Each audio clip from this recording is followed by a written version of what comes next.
Assalamu alaikum everyone. Welcome to another episode of Daftarkhwan Fireside. We're super excited to be back in our natural habitat. We've had like about 2 years plus of hosting online events that, we've learned from exponentially and, from all sorts of very diverse speakers from all over the world. But again, like nothing beats, in-person interaction, and it couldn't be a more special occasion that we, could have chosen to kind of get together than this. Today, our guest is the legendary Dr. Naveed Sherwani. Dr. Sherwani has been an entrepreneur since he was practically 16 years old. To date, he has founded 18 companies.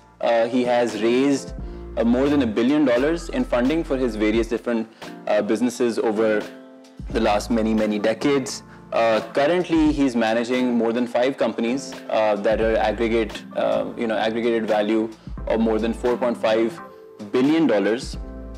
And also, if that wasn't enough, he's also advising on national policy as well as academic policy for a number of different universities and a number of different countries, including China, India, and now Pakistan. So, sir, first off, thank you so much for taking out the time, and thank you so much for being here. Assalamu alaikum everyone, and of course my pleasure. I feel a lot of people know about your achievements and your successes, but my first question is, can you tell us about the most colossal failure or struggle or trial that you've gone through? Like some point in your life or in your entrepreneurial career where you've just been like, hey, very difficult to bounce back from this, because I feel like it's very important to kind of humanize the entrepreneurial journey and kind of really set the expectations right. So what was the biggest challenge that you faced? First of all, I think the very interesting thing about Silicon Valley, which I think probably is not true anywhere else in the world, and I think that what makes Silicon Valley is this attitude, and here's the attitude. Let's say I'm running some company and something happens and we lose everything, we have to shut it down, and then I start the next company next day. Then I meet somebody somewhere 1 or 2 days later. Nobody will ask me anything about the previous company at all, as if it didn't exist.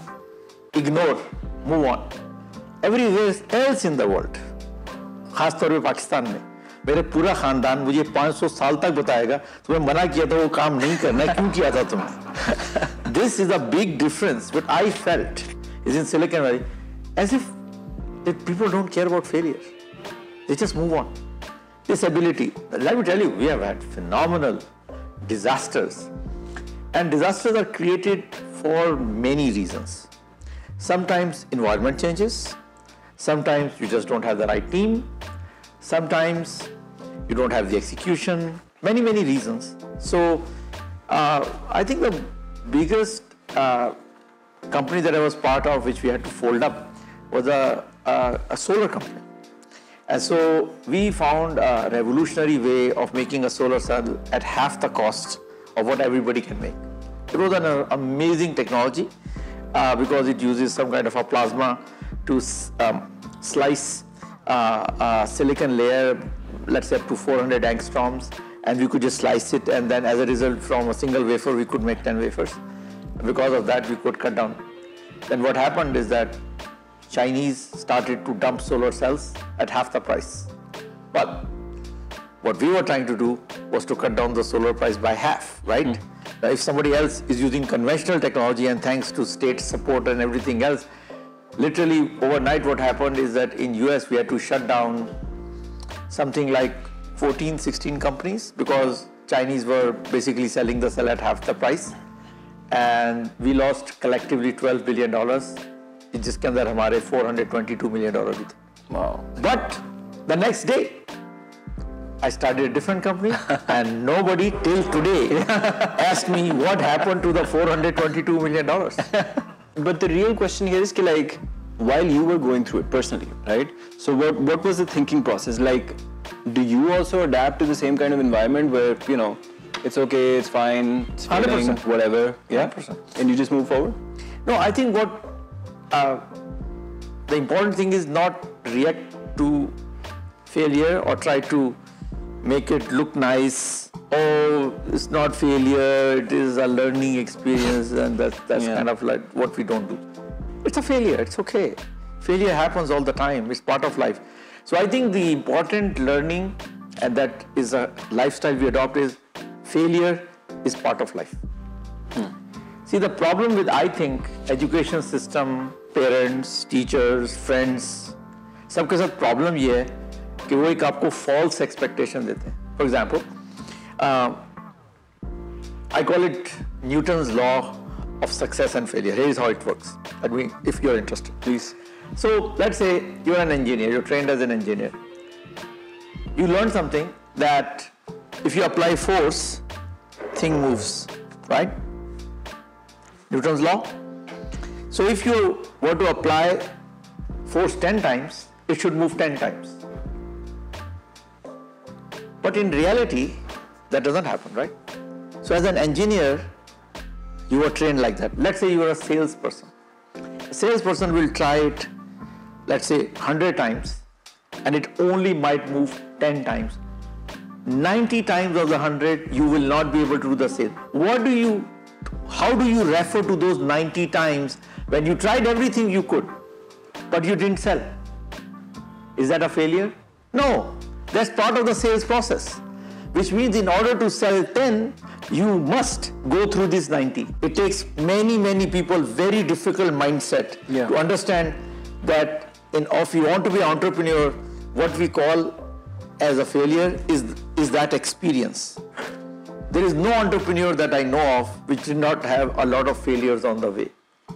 The difference between most people is that a true entrepreneur doesn't consider them as failure. It considers part of experience.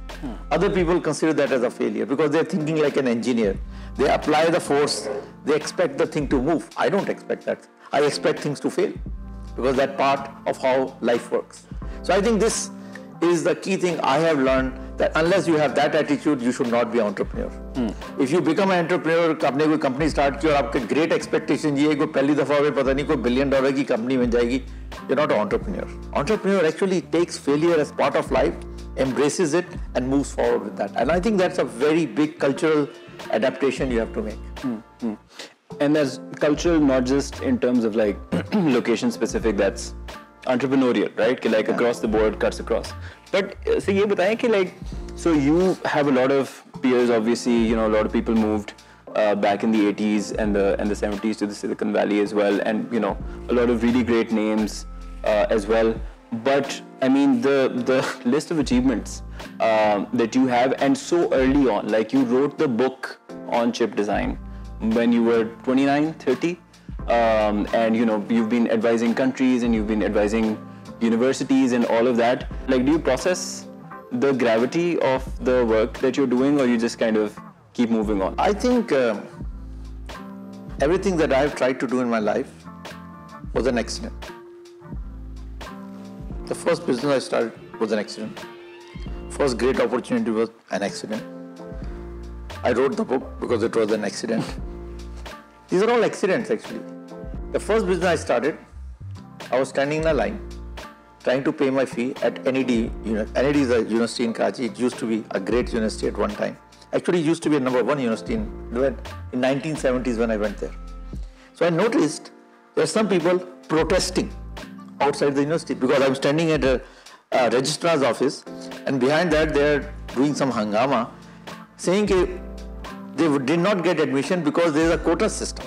So then I investigated. It turns out that at that time NED had 285 seats, and they had some kind of a merit list. And if you happen to be 285 from 1 to 8, you get admission. 286% didn't get the admission. Standing there, I asked the question to myself, what is the difference between the 285th guy and the 286th guy? Probably he sneezed in the exam. That can't be any bigger difference than that, right? So I said, okay, what happens if I take the guy number 286 to 1000, give them a little bit of a training, they can probably bump up a few points and they can get admitted then, right? So I walked into registrar's office after paying my fee. So do you have to happen this list of this 100,000 people who took this test? They said, of course. उस ज़माने में photocopying नहीं होती थी, cyclostylling होती थी. He gave me this big It was all the names, whatever information they had. So I called that guy, the first guy, the 286th guy. उनके father ने फोन पिकअप किया. मैंने कहा कि मैं अगर आपके बेटे या बेटी के एडमिशन कर दूंगा तो आप मुझे क्या देंगे? तो उन्होंने मुझे कहा anything you want. And my first business was born. Nice. The book I wrote, I was teaching, and one of my students, his name is Ravi, he walked into and he got a C. मैंने कहा Ravi, you are such a smart, यार तुम्हारा C कैसे आ गया? कह रहा doctor sherwani, book तो है नहीं आपके पास कोई, अब कोई पेपर पकड़ा देते हैं, कभी IEEE का पेपर कॉपी करो, अजीब प्रॉब्लम है, कोई समझ में नहीं आता कैसे करें. मैंने कहा Ravi, I have a job for you. We are going to write a book. And that's how we wrote the book. Yeah. So most of the things that came up to me was some kind of observation I made, some kind of शिकायत कोई मेरे पास लेकर आया, कोई issue लेकर आया. So I think the only thing I can take credit for is that when somebody brings that to me, I am a little bit better prepared to respond to that situation. By saying, why is this guy saying that? Another interesting vantage point that you also have is because you're working with so many different countries and helping quite literally build different ecosystems across the board and technology, specifically in semiconductor design.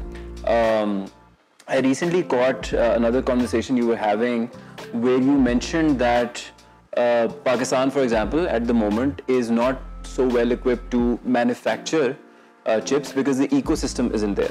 I want to just kind of unpack that a little bit because ecosystem, is one of the buzzwords that is really kind of thrown around.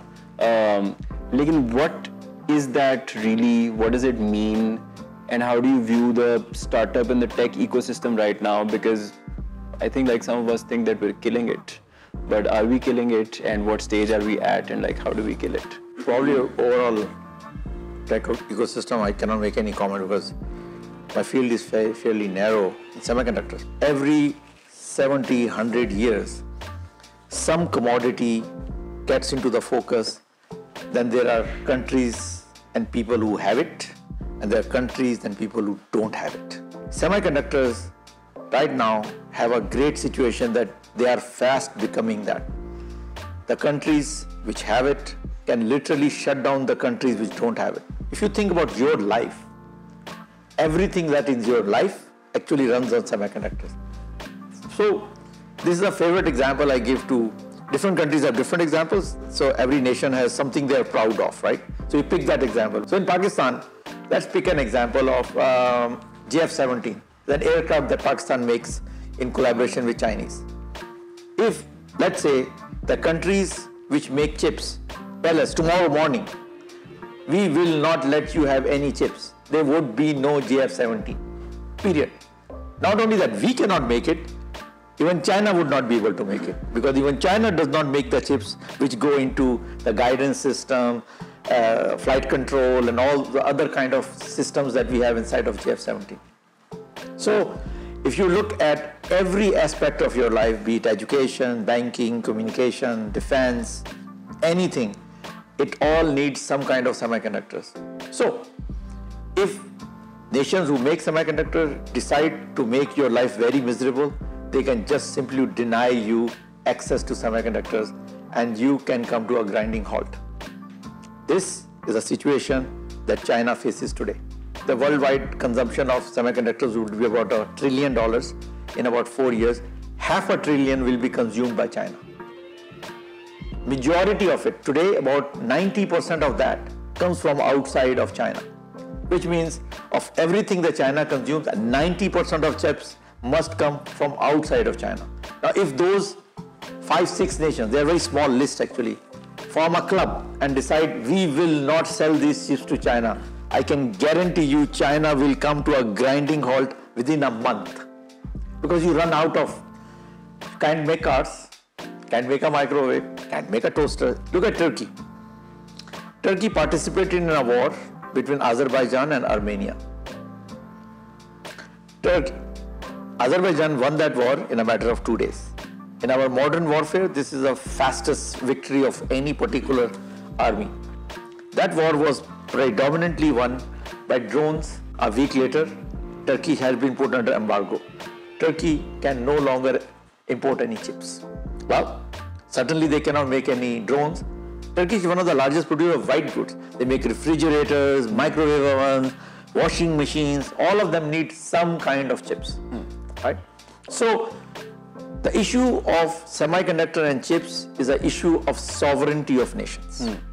So our quest or our mission is what we call democracy of silicon. Democracy of silicon means that if enough nations around the world make silicon, make semiconductors, make chips, or the knowledge is distributed, then what happened to Turkey or what is happening to China, what's happening to other nations will not be possible. So this is the reason I'm interested in democracy of silicon. So if we get more people around the world interested in working with chips, not only it solves the sovereignty issue, it also solves the innovation issue. I think for Pakistan or Oman or Turkey to build their own semiconductor business so they have self-reliance on at least some kind of chips. Yeah, makes sense. Do you feel like Pakistan can become like chip sovereign? I'm not really sure that any nation can become chip sovereign anymore. I think if somebody is selling that dream to US or to China, I think these are hollow dreams.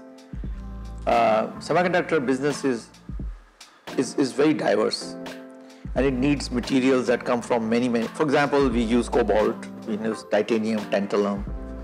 Well, US doesn't have any, China doesn't have any. So you have to have some African countries help you with those materials.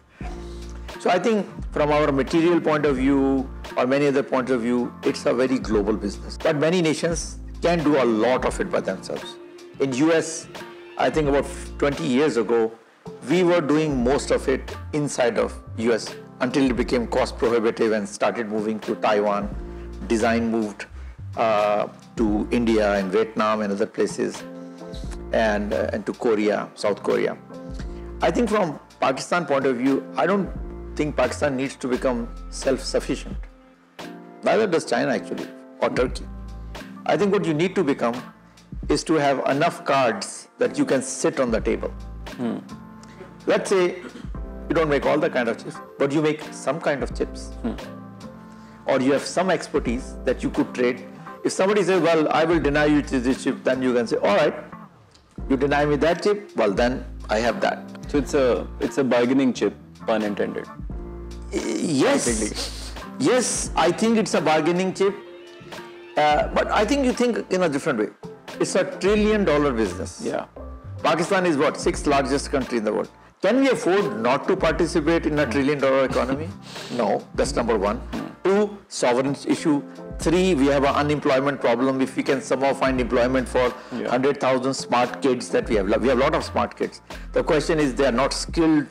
So I think it's a win-win-win if we can align ourselves. So I really don't think that this is a situation where we see that one nation is doing at the expense of the other. We believe that every nation should do that. I mean, for example, do you think there is any nation that should not grow rice or grow wheat or have their own energy or have their own water? I think semiconductor is like that. Makes sense. No, makes a lot of sense. Switching gears for a second, I'm sure you've been, kind of very in and out of Pakistan recently as well, and you've been following the startup scene as well. In terms of the stage of that ecosystem or that life cycle, what do you think, are the strengths and weaknesses? What do you think we need to do more of to get to the next level? So I think we have been working on it for 20 years. Out of the 20 years, we sat around for 18 years and says, God, nobody pays any attention to Pakistan. But in last 2 years, situation is changed. VCs started discovering Pakistan. I think VCs have a need to discover new markets where they can invest and make money. So Pakistan is a very interesting country. Many things that are very obvious and exist in other countries don't exist in Pakistan. So at first you can just copy and make those companies happen here. So that's the first thing that will happen, right? Yeah. So that's a good opportunity. Lot of e-commerce things, B2C things. I think finally we are getting the attention that Pakistan deserves. And I think I'm very hopeful that the trend that we are on right now, I think in the next 2-3 years, it will become a hotbed where we are getting returns for our hard work. Very interesting and exciting time. In terms of the democracy of silicon, how do you think people can contribute to it? So obviously, like, you know, there's you and the entire value chain, the people that are directly kind of linked to it. But in terms of like the general tech audience, startup audience, the business community in general, the private sector more so than anything else, the government again is taking initiative at the moment. They're coming up with the policy, allocating land, allocating resources, time and attention. But how else do you think the business community can kind of partake in this and further the effort? I think one thing we should learn from US and other countries, we should never wait for the government. Yeah. Any policy that we are trying to make is actually a support that government provides to the private sector. No government actually can make a nation. China being an exception, we leave that alone for a moment. Everywhere else, it is the private sector that makes the nation, right? Yeah. Only the government's job is to create a policy that is conducive towards achieving some national goal, right? I think the great example of the policy that we have changed in this country to assemble cell phones. That's a great example. We changed the policy. Now it is more expensive to import a cell phone than to actually assemble a cell phone in Pakistan. Net result, within 2-3 years, so many cell phone assembling companies have sprung up. Pakistan is assembling, and I think we might become a net exporter country in a couple of years. Same thing the government has to do in semiconductors. So what private sector has to do is everything else. What I think private sector can do, we have, for example, people who know people in semiconductor world or people in Silicon Valley or in China or elsewhere. I think there's a great opportunity to start training centers, education possibilities are there. People can start design centers. In a semiconductor, we have design centers of many different types of design. People do verification, people do front-end work, back-end work. It's not very complicated. And you don't have to know it yourself. You can hire 3, 4, 5, 6 people who are familiar with the chip design. They can help you. If you can go and get business, you can do services business. When we started our first design centers in India in 1997, there was no business, zero. Today, as of right now, India is doing around $16 billion, 22 years later, $16 billion worth of semiconductor business. India didn't have any software business in early 90s. Today, they are doing $160 billion worth of software business. Yeah. So, it's all done mostly by private industry. I don't believe Indian government did anything about it. So, I think most of the play I see is for private sector to try to understand this emerging economy of $1 trillion, which is so crucial, and educate themselves, find people, hire people, work with people who understand that. And I think we can build many different businesses here. Yeah. And one final thing I will say is that a great business that we can do is to fill the Chinese need. China right now needs about 500,000 people in chip design. 500,000 people. Why? Because they are duplicating everything that they buy. Literally imagine, 40 years of work is going to be duplicated by China in the next 5 years. Because 5 years ago, we have only one GPS system. Today, the world has 6 different GPS systems, which means 6 different GPS chips have to be designed for every application. As far as I am concerned, I think I have been in different phases of my life, always had some kind of a mission in front of me. When I was a teacher, professor, I had that mission. Then I was at Intel for 10 years, I had that mission. But for the last 20 years, as an entrepreneur, I constantly look at opportunities that either other people have not looked at or things like that. So at any given time, I would say I have a list of 30, 40 opportunities I have. Yeah. And every time I meet somebody, I talk to somebody, I have another one, I have a diary, I write down. Yeah. World is full of opportunities. Yeah. Amazing amount of money you can make by solving very small problems, not even big problems, small problems. And I don't understand why those problems are not being solved. So what keeps me going is that I love working with various different types of people. All the ideas I got in my life, they came from other people. First, they came as an accident, like Ravi told me that I should write a book. So in interacting with people, I get ideas and then I act on them. New ideas keep on coming from this expanding universe. एक catalyst होता है, एक काम start होता है, लेकिन कोई एक हाथ पकड़ाने वाला होता है, लेकिन हाथ पकड़ने वाला भी होना चाहिए। पाकिस्तान में हाथ पकड़ाने वाले बहुत आए, लेकिन पाकिस्तान में हाथ पकड़ने वाला कोई नहीं था। जब हमने 1997 में इंडिया में काम शुरू किया था, मैं पाकिस्तान में भी आया था, मुझे किसी ने पाकिस्तान में घास नहीं डाली थी, right? That's exactly the situation. मेरी तो पहली चॉइस ये होती है, मैं स्टार्ट करते, मैं why would I go to India, I would start right here.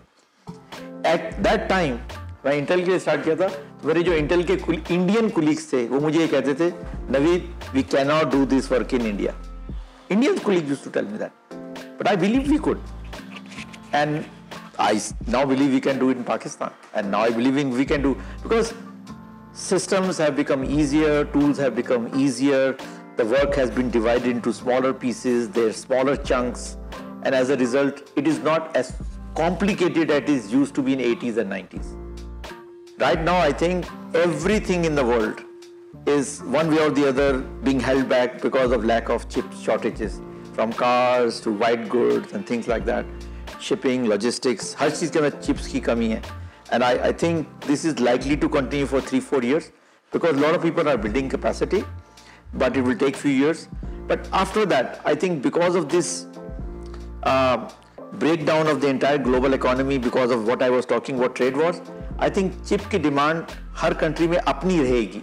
China ने अपने तो जीपीएस चिप्स बनाने ना, वो तो अमेरिका उनको सप्लाई नहीं कर सकता ना, यूरोप को अपने बनाने पड़े। जापान ने, शायद आपको पता होगा, अपना जीपीएस सिस्टम अलग कर लिया, Japan has its own GPS system, so which means अब वो जापानी, हम तो बना के जापान को सप्लाई नहीं करेंगे ना, तो जापान को, तो हर कंट्री को अब अपने कुछ वो बनाने पड़ेंगे जो पहले उनको बनाने की जरूरत नहीं थी, right?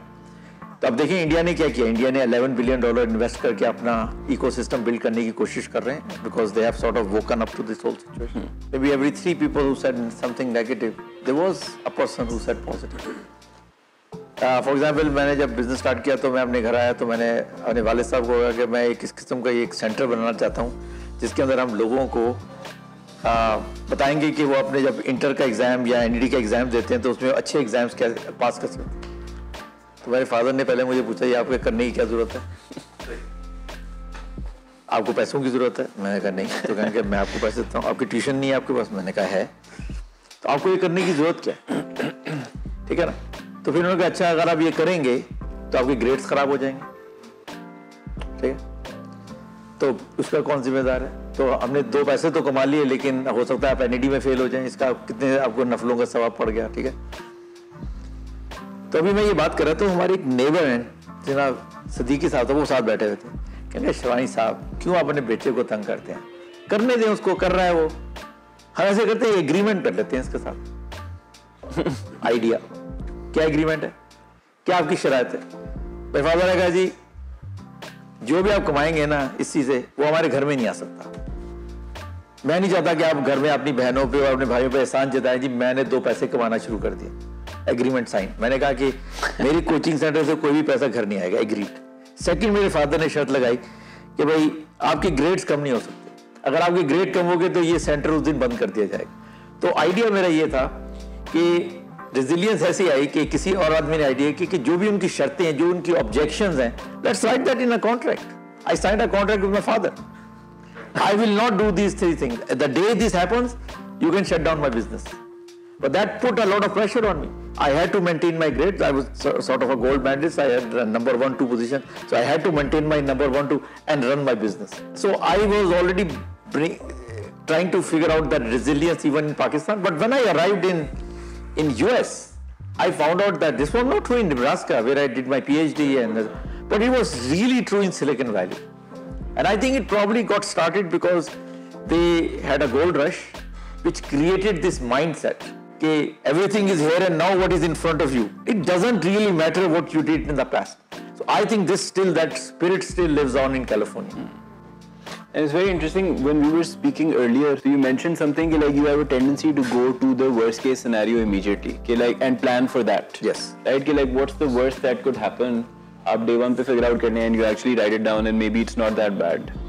And you can compromise and negotiate. I keep on doing that. I think this is a great thing my father taught me. My father हमेशा कहते थे, live your life, organize your life as a blind man. Because if you organize life as a blind man, everything has to be organized because a blind man cannot have a random life. Right? इसी तरह वो ये कहा करते थे, always keep on preparing for the worst case. So I keep on thinking, अब क्या हो सकता है? ये हो सकता है हमारा बेस्ट कस्टमर है, वो कॉल करके मुझे कल कहेगा I am cancelling your contract. What will I do if is at that? मेरा जो बेस्ट एम्प्लॉई है वो मैं अभी वापस जाऊंगा, मुझे एक रेजिग्नेशन लेटर आया होगा मेरी ईमेल में कि मेरा टॉप एम्प्लॉई है, मेरे सीईओ ने भी कॉल करके मुझे कहा मैं चला जाऊंगा, फिर मैं क्या करूंगा? और हमारी अम्मी भी कहा करती थी कि no matter what happens in life, never go to pieces, keep yourself together. So as a nation in which we are trying to build the ecosystem, we have to fundamentally commit ourselves to training, to upskilling people so that they can do a task whatever the market requires. हमने जब ये training start की लाहौर में, हमने 3000 लड़कियों और लड़कों को टेस्ट किया, उनमें सिर्फ 25 ने हमारे क्राइटेरिया को मीट किया जी. मैंने से ये कंक्लूड नहीं किया कि पाकिस्तान के अंदर 2945 यूजलेस बच्चे होते हैं. उसकी वजह है जिन बच्चों ने अप्लाई किया था, they were top 5% of these universities. So, conclusion is they're missing the way, the knowledge we are asking for. So, we did analytics. We went into depth. We collected a lot of data. So, we found out in Pakistan, the problem with those kids were that we asked them, can you compute resistance in this circuit? They cannot do that. But if I ask them, can you use Kirchhoff's law to compute resistance? Then they can do it. Interesting. It's a very small change. It's a small change. They are trained to take examination where somebody gave them a problem versus somebody told them, use a process to solve a problem. ये problem है. So, हमने फिर अपने जो training centre शुरू किया उसके अंदर हमने एक 3 महीने की ट्रेनिंग बनाई just to get people of the process on to problem solving. The second thing we found out that यहाँ के हमारे बच्चों में सॉफ्ट स्किल्स नहीं होती, लेकिन ये यहाँ की प्रॉब्लम नहीं, अमेरिका में भी नहीं होती. किसी को ये नहीं सिखाया जाता, आप MIT चले जाएं, बर्कली चले जाएं, आपको कोई ये नहीं बताएगा कि प्रोजेक्ट मैनेज कैसे किया जाता है. कोई प्रोजेक्ट मैनेज, कभी किसी को ये नहीं सिखाया जाता कि एक प्रोजेक्ट की फिजिबिलिटी कैसे बनानी है. कभी किसी को ये नहीं सिखाया जाता कि अकाउंट्स कैसे बना देते हैं. किसी को ये नहीं पता होता कि इनकम स्टेटमेंट, बैलेंस शीट क्या चीज़ होती है. सब वेरी सिंपल चीज़ें हैं, कोई यूनिवर्सिटी में नहीं सिखाया जाता. सो द पॉइंट ये है कि वो सॉफ्ट स्किल्स नहीं है लोगों को, वो कम्युनिकेशन स्किल्स नहीं है. लोगों को ये नहीं पता होता कि वीकली मीटिंग अटेंड करके एक रिपोर्ट कैसे लिखनी है. Simple things like that. So I think अगर हम ये ट्रेनिंग इंस्टीट्यूट्स में इन्वेस्ट करें, कवर्स करें उनके जो गैप्स हैं, उनको ये सॉफ्ट स्किल्स दें, but still we have to give them job specific training. Bureaucrats all over the world, not just in Pakistan. By definition, just execute a process. A process has been given to them. They just execute that process. That's what they do. I mean, it's same in US, it's same here, it's same in China, same in India. I think what is missing in Pakistan is the people that we have in the places, their experience is not well suited for the job they have been given. They may be very capable people, but I mean, let's say there's a guy who spent 10 years in foreign ministry. Now he's working in Ministry of Science and Technology. I mean, that may be a very good guy, but what can he do there, right?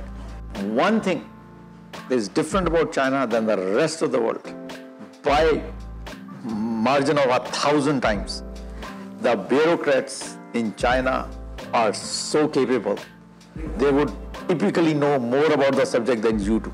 I give you an example. The party secretary of a province is called Suji. I spend a lot of time in China. So Suji, so the way the Chinese government work is that there is a mayor and there is a Suji. There is a governor and there is a Suji. A guy who reports into hierarchy, and there is a guy who reports into the party, the Communist Party. So this is Jiangsu province, which is sort of north of Shanghai.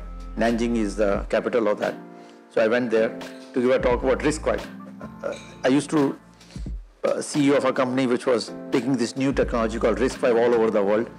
So I went there and It was a very big meeting. Suji was sitting. He had 30 people sitting here. In China that happened, and there were 10 people sitting with me in this gigantic hall. So I started talking about RISC-V. And he said, Dr. Sherwani, you don't have to talk about RISC-V.